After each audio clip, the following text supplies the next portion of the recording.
যুদ্ধ শুধু ময়দানে নয়, এর প্রভাব পড়ছে যুক্তরাষ্ট্রের অস্ত্র ভাণ্ডারেও। ইরানের সঙ্গে প্রায় 5 মাস ধরে চলা সংঘাতে বিপুল পরিমাণ অস্ত্রের মজুত কমে আসায় এবার প্রতিরক্ষা কোম্পানিগুলোকে দ্রুত অস্ত্র উৎপাদনের নির্দেশনা দিচ্ছে পেন্টাগন। বিশেষ করে ক্ষেপণাস্ত্র প্রতিরোধ ব্যবস্থার মজুদ নিয়ে তৈরি হয়েছে উদ্বেগ।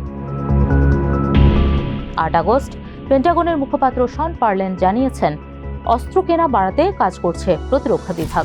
লক্ষ্য, হুমকির মাত্রা অনুযায়ী দ্রুত মার্কিন সেনাদের প্রয়োজনীয় অস্ত্র সরবরাহ করা।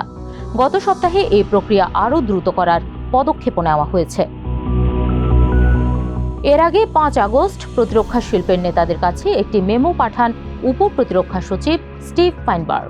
সেখানে গুরুত্বপূর্ণ অস্ত্রের উৎপাদন বাড়ানো এবং সরবরাহের সময় কমানোর পরিকল্পনা জমা দিতে কোম্পানিগুলোকে মাত্র 21 দিন সময় দিয়েছেন তিনি। তার মতে, বছরের পর বছর ধরে অস্ত্র তৈরি ও উন্নয়নের ধীর প্রক্রিয়া এখন আর চলবে না। অস্ত্রের উৎপাদন বাড়ানোর পাশাপাশি দ্রুত শেষ করতে হবে উন্নয়ন কর্মসূচিও। মার্কিন অস্ত্র ভাণ্ডারের সবচেয়ে বড় চাপ পড়েছে প্যাট্রিয়ট ও থার্ড ইন্টারসেপ্টরে। সিএসআইএস এর হিসাব অনুযায়ী যুদ্ধের আগে যুক্তরাষ্ট্রের কাছে প্যাট্রিয়ট ইন্টারসেপ্টর ছিল প্রায় 2330টি। এপ্রিলের যুদ্ধবিরতির সময় তা নেমে আসে প্রায় 1030টিতে। সাম্প্রতিক লড়াইয়ের পর মজুদ আরও কমে দাঁড়িয়েছে আনুমানিক 759 থেকে 827টিতে। অর্থাৎ সংঘাত শুরুর আগের তুলনায় প্যাট্রিয়ট ইন্টারসেপ্টরের মজুদ কমেছে অন্তত 65%। থার্ডের ক্ষেত্রেও একই চিত্র। যুদ্ধের আগে মজুদ ছিল 452টি। এপ্রিলের যুদ্ধবিরতির সময় তা কমে দাঁড়ায় 232 থেকে 262টির মধ্যে।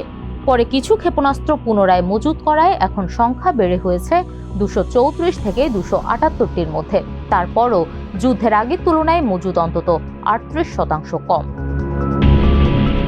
সিএসআইএস এর আশঙ্কা, মার্কিন ক্ষেপণাস্ত্র প্রতিরোধী অস্ত্রের মজুদ কমে গেলে ইরানের ড্রোন ও ক্ষেপণাস্ত্র ঠেকানো কঠিন হয়ে পড়বে। তখন প্রতিটি হামলার বিপরীতে আগের মতো বেশি ইন্টারসেপ্টর ব্যবহার করা সম্ভব নাও হতে পারে। ফলে কিছু হামলা ঠেকানো না যাওয়ার ঝুঁকি বাড়বে। একই ঝুঁকিতে পড়তে পারে মধ্যপ্রাচ্যে যুক্তরাষ্ট্রের মিত্ররাও। তবে অস্ত্রের ঘাটতির খবর উড়িয়ে দিয়েছেন president Donald Trump. 6 August Truth সোশ্যালে তিনি দাবি করেন, যুক্তরাষ্ট্রের কাছে বিপুল পরিমাণ অস্ত্র রয়েছে এবং প্রয়োজন অনুযায়ী আরও বিপুল পরিমাণ অস্ত্র তৈরি করে দেশে পাঠানো হচ্ছে।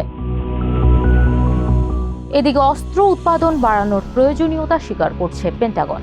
মুখপাত্র শন পার্লেন জানিয়েছেন, ফাইনবার্গের মেমোটি সত্যি এবং অস্ত্র উৎপাদন দ্রুত করার উদ্যোগও বাস্তব। উদ্যোগ শুধু ইরানের যুদ্ধের জন্য নয়, এটি মার্কিন প্রতিরক্ষা শিল্পের দীর্ঘমেয়াদী আধুনিকায়ন পরিকল্পনারও অংশ। এই উদ্যোগের প্রভাব পড়বে 2028 অর্থবছরের বাজেটেও। কিন্তু এখানেই নতুন সমস্যা। কংগ্রেসে চলছে প্রতিরক্ষা ব্যয় নিয়ে মতবিরোধ। ইরানের বিরুদ্ধে প্রেসিডেন্ট ট্রাম্পের সামরিক পদক্ষেপ নিয়ে আইন প্রণেতাদের একাংশ ক্ষুব্ধ। এর মধ্যে হোয়াইট হাউস পেন্টাগনের বাজেট 2025 সালের প্রায় $900 বিলিয়ন থেকে বাড়িয়ে $1.5 ট্রিলিয়ন করার প্রস্তাব দিয়েছে। তবে সেই বাড়তি ব্যয়ের বিরোধিতা করছেন আইন প্রণেতাদের অনেকে। ফলে ইরানের যুদ্ধ যুক্তরাষ্ট্রকে শুধু সামরিক নয়, আরেকটি কঠিন প্রশ্নের মুখেও দাঁড় করিয়েছে। যুদ্ধ চালানোর মতো অস্ত্র থাকলেও দীর্ঘ লড়াই হলে সেই মজুদ কতদিন টিকবে?